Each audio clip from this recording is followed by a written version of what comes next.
전해지는 바에 따르면 신라 말기 한 고승이 깊은 산속에서 수도를 하던 중 천계를 받아 한 권의 책을 남겼다고 한다. 그 책은 후대 왕실에서 비밀스럽게 전해 내려오다가 어느 스님의 손에 의해 세상에 알려졌다.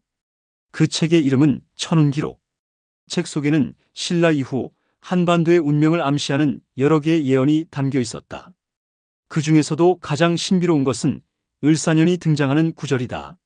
청사의 기운이 교차할 때 반도의 운명을 바꿀 자가 나타나리라. 그는 산과 바다의 기운을 모두 품은 자로 붉은 불꽃의 표식을 지니고 있으리. 하지만 이 기운을 품은 자가 성군에 이르기 전 5가지 시련을 겪을 것이며 그 시련을 견뎌야 붉은 불꽃이 꽃 피우리라. 이 구절은 마치 먼 미래의 어느 지도자를 예언하는 듯하다. 그리고 지금 2025년 을사년을 맞이한 우리는 이 예언이 의미하는 바를 다시 되새겨 보아야 한다. 과연 붉은 불꽃을 지닌 자는 누구이며 그가 겪을 5가지 시련은 무엇일까? 그리고 이 시련을 모두 견딘 자가 진정으로 새로운 시대를 열 수 있을까? 오늘은 고대 고승의 예언 내용을 자세히 알아보도록 하겠습니다. 영상을 끝까지 시청하신다면 한국의 국운을 책임질 지도자가 누구인지, 그 지도자가 겪을 5가지 시련이 무엇인지 알고 새로운 시대를 준비할 수 있습니다. 영상을 보기 전에 구독, 좋아요, 그리고 알림 설정을 해두시면 흥미로운 예언과 깊이 있는 이야기를 놓치지 않고 확인하실 수 있습니다. 또한 주변의 소중한 분들과 공유하셔서 함께 나눠보시길 바랍니다. 그럼 오늘의 이야기 시작해 볼까요? 그의 예언이 놀랍도록 정확한 이유가 한 가지 있다. 바로 제2의 세종이라고도 불리고 모든 신하들에게 존경을 받은 조선의 22대 왕 정조. 신라 고승의 예언이 정조를 가리키는 것으로 보았기 때문이다. 청사의 기운이 교차할 때 청사는 푸를 청, 뱀사를 나타내는데, 즉 을사년을 뜻한다.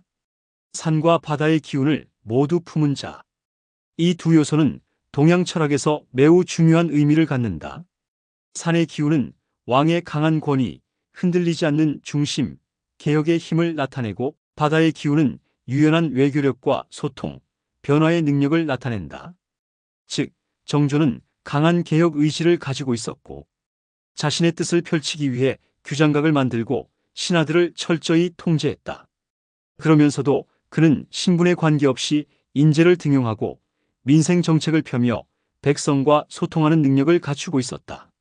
정조는 단순한 폭군도, 단순한 개혁가도 아니었다. 그는 산처럼 단단하면서도 바다처럼 흐름을 읽는 통찰력을 지닌 왕이었다. 붉은 불꽃의 표식. 붉은 불꽃이라는 상징은 정조의 삶에서 여러 가지 의미로 해석될 수 있다. 가장 강력한 것은 그가 살아온 운명 자체가 피와 불로 이루어진 길이었다는 점이다. 첫 번째는 붉은 피로 얼룩진 어린 시절. 그의 아버지 사도세자가 뒤주에 갇혀 죽는 모습을 보며 정조는 피로 새겨진 운명을 마주했다. 두 번째, 불길처럼 타오르는 위험. 정조는 즉위 후에도 노론 세력의 끊임없는 암살 위협을 받았다. 심지어 그는 자신을 해치려던 자들의 칼날을 직접 눈앞에서 본 적도 있었다. 세 번째, 불꽃이 되려면 불을 견뎌야 한다. 그는 개혁을 밀어붙이며 끊임없이 반발에 부딪혔다. 하지만 그는 불꽃처럼 타오르는 의지로 개혁을 멈추지 않았다. 붉은 불꽃의 표식을 지닌 자라는 예언은 어쩌면 끊임없는 위험을 견디고 결국 불꽃처럼 타오를 운명을 가진 군주를 뜻하는 것이 아니었을까. 이 예언 속 인물이 정조와 놀랍도록 유사한 인물임을 알 수 있다. 그는 산처럼 단단했고 바다처럼 유연했으며 불꽃처럼 뜨거웠다. 그리고 가장 중요한 5가지 시련이다. 첫 번째 시련은 왕위 계승을 둘러싼 권력 투쟁. 정조의 아버지 사도세자는 조선 영조에 의해 뒤주 속에서 비참하게 죽었다. 이는 단순한 개인의 비극이 아니라 조선 정치의 가장 어두운 장면 중 하나였다. 아버지가 정적들에게 몰려 숙청되는 모습을 어린 나이에 목격한 정조는 권력의 잔혹함을 뼈저리게 깨닫게 되었다. 사도세자의 죽음 이후 정조의 위치는 극도로 불안정해졌다. 그는 공식적으로 왕세 손으로 책봉되었지만 왕실 내부에서는 그를 지지하는 세력과 반대하는 세력이 극명하게 갈렸다. 특히 노론 벽파는 그의 즉위를 저지하기 위해 끊임없이 모략을 꾸몄으며 정조가 왕위에 오를 경우 자신들이 숙청당할 것을 두려워했다. 따라서 그들은 정조를 제거하기 위해 다양한 음모를 꾸몄다. 이는 단순한 견제가 아니라 생명을 위협하는 수준의 정치적 공세였다. 정조가 왕세손으로서 겪었던 가장 큰 위기는 영조가 늙어가면서 점점 병약해졌을 때 찾아왔다. 영조가 후계 문제를 확실히 정리하지 않은 채 위독해지자 정조를 반대하는 세력은 그의 즉위를 막기 위해 결집했다. 영조가 사망하는 순간 정조가 왕위에 오르기 전에 제거해야 한다는 움직임이 감지되었으며 이는 실제로 암살 기도로까지 이어졌다. 정조는 어린 시절부터 암살의 위험에 시달렸고 심지어 식사조차 함부로 할 수 없을 정도로 경계해야 했다. 정조가 즉위하기 직전 그의 주변에는 적대 세력이 가득했다. 왕위 계승이 확정되었을 때조차 반대파는 그를 실질적으로 무력화시키기 위해 모든 수단을 동원했다. 정조는 이 모든 위기 속에서 철저한 인내와 정치적 감각으로 살아남아야 했으며 신중한 행동을 통해 자신의 지지 기반을 다져나갔다. 그는 자신을 지지하는 세력과 반대하는 세력의 균형을 조율하면서 섣부른 행동으로 인해 제거되지 않도록 끊임없이 계산해야 했다. 정조가 왕이 된다는 것은 단순한 계승의 문제가 아니었다. 그것은 그의 존재 자체를 둘러싼 거대한 정치적 대결의 결과였다. 그가 살아남아 왕위에 오르기까지 수많은 적들의 시선 속에서 단 한 번의 실수도 용납되지 않는 상황이 이어졌다. 이러한 환경에서 그는 스스로를 지키는 법을 익혔고 이는 훗날 그의 통치 스타일에도 큰 영향을 미쳤다. 정조의 왕위 계승 과정은 단순한 운이 아니라 철저한 생존 전략과 신중한 정치적 판단의 결과였다. 그는 강력한 세력을 등에 업지 않은 채 오직 자신의 기민한 판단력과 인내로 왕좌를 차지했다. 이는 그가 향후 개혁을 추진하면서도 끊임없이 조심스러운 태도를 유지할 수밖에 없었던 이유이기도 했다. 그는 자신의 즉위 과정에서 목숨을 잃을 수도 있었던 경험을 했기에 통치 기간 내내 절대 방심하지 않는 지도자가 될 수밖에 없었다. 왕이 되기도 전에 정치적 소용돌이 속에서 살아남아야 했다. 두 번째 시련은 정적들의 탄핵 시도. 정조가 왕위에 오르자마자 그의 통치는 거센 도전에 직면했다. 왕이 되었음에도 불구하고 조정 내에서 그의 정통성을 부정하려는 세력들이 존재했다. 특히 노론 벽파는 정조를 자신들의 적으로 간주하고 그의 정책을 방해하기 위해 끊임없이 탄핵을 시도했다. 정조의 개혁 정책은 기존의 기득권 세력에게 큰 위협이 되었다. 그는 왕권을 강화하고 신분에 상관없이 인재를 등용하며 새로운 정책을 추진했다. 그러나 이러한 개혁은 조정 내 보수적인 세력에게 받아들여지기 어려운 것이었다.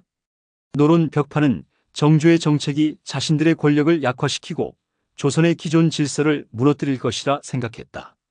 이에 따라 그들은 정조를 흔들기 위해 각종 음모를 꾸미고 그의 측근들을 탄핵하려 했다. 탄핵 시도는 단순한 정치적 공격이 아니었다. 정조의 왕권 자체를 흔들고 나아가 그를 폐위시키려는 움직임이었다.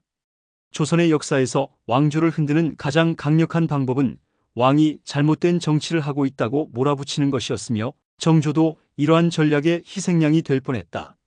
정조가 신뢰하던 대신들조차 탄핵의 대상이 되었고 그의 개혁 정책을 지지하는 인물들은 계속해서 조정에서 축출되었다. 이러한 위기 속에서 정조는 절대적으로 냉철한 판단력을 유지했다. 그는 직접 정치적 논쟁에 휘말리기보다는 신중하게 자신의 세력을 다져나갔다. 정조는 노론 벽파와 남인을 균형 있게 기용하며 특정 세력이 절대적인 권력을 가지지 못하도록 했다. 또한 그는 왕권 강화를 위한 제도를 정비하며 스스로를 보호할 방안을 마련했다. 정조의 정치적 생존 전략은 성공적이었다.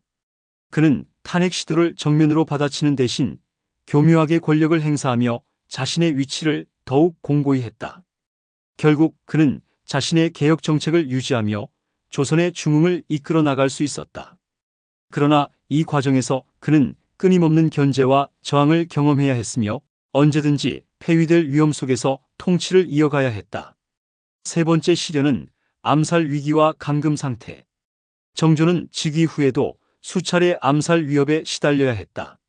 왕권을 강화하려는 그의 정책은 기존의 권력층에게 강한 반발을 불러일으켰다. 노론 벽파를 비롯한 보수 세력은 정조를 정치적으로 제거하는 것이 불가능하다고 판단하자 극단적인 방법을 모색하기 시작했다. 정유역변 사건은 이러한 암살 기도의 정점이었다. 정조는 왕실 내부에서조차 자신의 목숨을 위협하는 세력이 존재한다는 사실을 알게 되었고, 이후로는 자신의 주변 인물들조차 함부로 믿지 못하는 상태가 되었다. 그는 항상 경계를 늦추지 않았으며 심지어 잠자리에서도 칼을 지닌 채로 잠을 청했다고 전해진다. 정조의 암살 위기는 단순한 정치적 음모가 아니라 그의 통치 자체를 무너뜨리려는 강력한 저항이었다. 이러한 시련 속에서 정조는 더욱 강한 지도자로 성장했지만 동시에 극심한 불안과 고립 속에서 살아야 했다. 그는 왕이었지만 언제든지 제거될 수 있는 위기에 처해 있었다. 더 나아가 이러한 상황은 정조가 주변의 모든 신하를 의심할 수밖에 없는 상태로 만들었으며 그의 통치 방식에도 영향을 주었다. 그는 철저히 신중했고 왕권을 강화하기 위해 더욱 강경한 개혁을 추진할 수밖에 없었다. 네 번째 시련은 석방과 정치적 복귀. 정조는 즉위 후 수많은 정치적 시련을 겪으며 왕권 강화를 추진했으나 그의 개혁 정책이 기존의 기득권 세력에게 거센 반발을 불러일으켰다. 결국 정조는 일시적으로 정치적 고립을 경험하게 되었으며 노론 벽파와 일부 반대 세력들은 그를 견제하기 위해 다양한 방법을 동원했다. 특히 정조의 측근들이 탄핵당하고 실각하는 과정에서 그는 자신의 개혁 정책을 추진하는 데 어려움을 겪었다. 조정 내에서는 정조의 왕권을 제한하려는 움직임이 강해졌으며 그가 직접 국정을 운영하는 데 장애물이 생기기 시작했다. 이러한 상황에서 정조는 강력한 정치적 반대에 직면했으며 일시적으로 정치적 활동에서 물러날 수밖에 없었다. 그러나 정조는 결코 이를 패배로 받아들이지 않았다. 그는 신중하게 자신의 세력을 정비하며 조용히 정치적 복귀를 준비했다. 그는 규장각을 강화하고 개혁을 추진할 새로운 인재들을 발탁하며 조정 내에서 자신의 영향력을 되찾기 위한 노력을 멈추지 않았다. 결국 그는 다시 정치적 중심에 서게 되었으며 개혁을 더욱 강력하게 추진할 기반을 마련하게 되었다. 정조는 단순히 복귀하는 것에 만족하지 않고 자신의 통치를 더욱 공고히 하기 위한 전략을 펼쳤다. 그는 자신의 정치적 생명을 위협했던 세력들에게 정면 대응하는 대신 오히려 그들을 회유하고 자신의 개혁 방향에 동조하도록 유도했다. 이를 위해 그는 학문과 정책 연구를 강화하며 개혁을 위한 기반을 학문적 논리로 뒷받침했다. 규장각을 중심으로 신진 세력을 양성하며 조선의 정치와 행정 체계를 정비하는 데 집중했다. 또한 그는 자신의 정통성을 더욱 확고히 하기 위해 왕실과 백성과의 유대를 강화했다. 왕권을 위협하는 귀족 세력과 대립하기보다는 백성의 신뢰를 얻어 자연스럽게 왕권을 강화하는 전략을 구사했다. 이를 통해 그는 개혁 정책을 보다 원활하게 추진할 수 있는 정치적 환경을 조성했다. 정조는 석방 이후 단순한 회복이 아니라 보다 강력한 왕으로 거듭나기 위한 노력을 끊임없이 이어갔다. 이 시기를 기점으로 정조는 자신의 통치 철학을 더욱 정립하고 본격적으로 조선을 개혁하는 데 집중했다. 그는 자신의 경험을 바탕으로 실질적인 정치 개혁을 단행하며 조선의 새로운 미래를 설계하기 시작했다. 하지만 그의 앞에는 마지막이자 가장 가혹한 시련이 기다리고 있었다. 다섯 번째 시련은 가까운 자의 배신. 정조는 수많은 정치적 위기를 넘기고 왕권을 강화하며 개혁을 지속했지만 마지막 시련은 가장 가까운 자들로부터 시작되었다. 그동안 그는 신뢰하던 신하들과 개혁 동반자들을 중용하며 강력한 통치 체제를 구축해왔으나 권력이 공고해질수록 내부에서 균열이 생기기 시작했다. 가장 위험한 적은 외부가 아니라 내부에 있었다. 정조는 즉위 후 자신의 개혁을 돕던 핵심 인물들에게 상당한 신뢰를 보냈다. 그러나 시간이 흐르면서 일부 측근들은 정조의 이상과 목표에 대한 충성보다 자신의 이익을 우선하게 되었다. 정조는 군주로서 강력한 왕권을 유지하기 위해 신하들에게 권력을 적절히 분배했지만 그중 일부는 이를 이용해 사적인 세력을 키우고 자신들의 영향력을 극대화하려 했다. 특히 정조의 후계 문제와 관련하여 정치적 입장이 다른 세력들 사이에서 갈등이 깊어졌다. 가장 큰 위기는 정조가 말년에 접어들면서 나타났다. 그의 건강이 악화되자 조정 내에서는 누가 정조 이후 권력을 장악할 것인가에 대한 암투가 벌어졌다. 정조가 추진했던 개혁을 유지하려는 세력과 다시 기존의 정치, 질서를 복구하려는 보수 세력 사이의 대립이 격화되었다. 정조가 신뢰했던 인물들 중 일부는 자신의 정치적 생존을 위해 점차 보수 세력과 손을 잡았고 결과적으로 정조의 개혁 기조가 흔들리게 되었다. 이러한 상황 속에서 정조는 자신이 의지했던 자들의 변심을 목격해야만 했다. 그는 개혁을 끝까지 밀고 나가기를 원했지만 내부 분열로 인해 점차 힘을 잃어갔다. 정조는 자신의 정책을 끝까지 추진하고자 했지만 배신과 권력 다툼 속에서 점차 고립되어 갔다. 가장 충성스럽다고 믿었던 자들의 이탈은 그에게 큰 충격을 주었으며 이는 그의 마지막 시련이 되었다. 결국 정조는 이러한 내부 갈등을 완전히 해결하지 못한 채 세상을 떠났다. 그는 조선의 중흥을 위해 평생을 바쳤지만 그의 사후에는 다시 정치적 혼란이 찾아왔다. 정조의 뒤를 이은 세력은 그의 개혁을 온전히 계승하지 못했고 조선은 점차 다시 보수적인 체제로 회귀하기 시작했다. 정조의 마지막 시련은 단순한 권력 싸움이 아니라 개혁의 이상과 현실 사이에서 오는 한계를 절감해야 하는 순간이었다. 왕이 되더라도 가장 가까운 자에게 배신당하는 순간이 올 수도 있다. 정조의 삶을 통해 우리는 역사가 단순한 승자의 기록이 아니라 한 시대를 살아간 지도자의 고뇌와 시련이 얽힌 복잡한 서사임을 깨닫게 된다. 그는 단순한 개혁가가 아니었다. 왕위에 오르기 전부터 그는 정치적 소용돌이 한가운데에서 끊임없는 생존 투쟁을 벌여야 했다.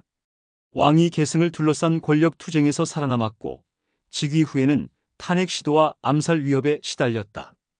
또한 정치적 고립을 극복하며 왕권을 강화하는 과정에서 그는 신중한 전략과 인내로 개혁을 추진했다. 그러나 결국 마지막 순간에는 가장 가까운 자들로부터 배신당하며 끝내 자신의 이상을 완벽히 실현하지 못한 채 생을 마감해야 했다. 그럼에도 불구하고 정조가 조선 역사에서 차지하는 의미는 결코 작지 않다. 그는 산처럼 단단한 권위를 지녔고 바다처럼 유연한 외교 감각을 발휘했으며 불꽃처럼 강렬한 개혁 의지를 불태웠다. 만약 그가 5가지 시련을 견디지 못했다면 조선의 개혁은 아예 시작되지도 못했을 것이다. 정조는 단순한 개혁 군주가 아니라 현실과 이상 사이에서 치열하게 고민하고 싸운 정치인이었다.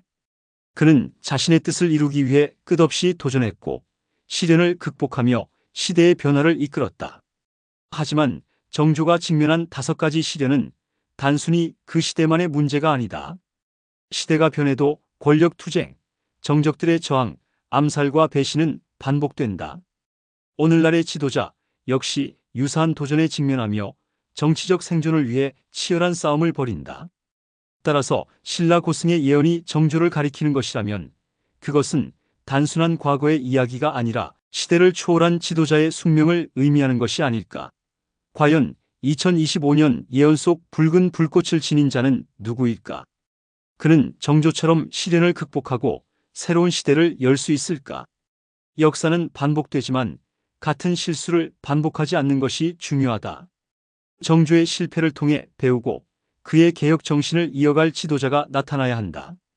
한국의 미래를 책임질 새로운 지도자는 과연 정조처럼 치열한 정치적 경랑을 이겨낼 수 있을까? 우리는 그 답을 찾아야 할 순간에 서 있다.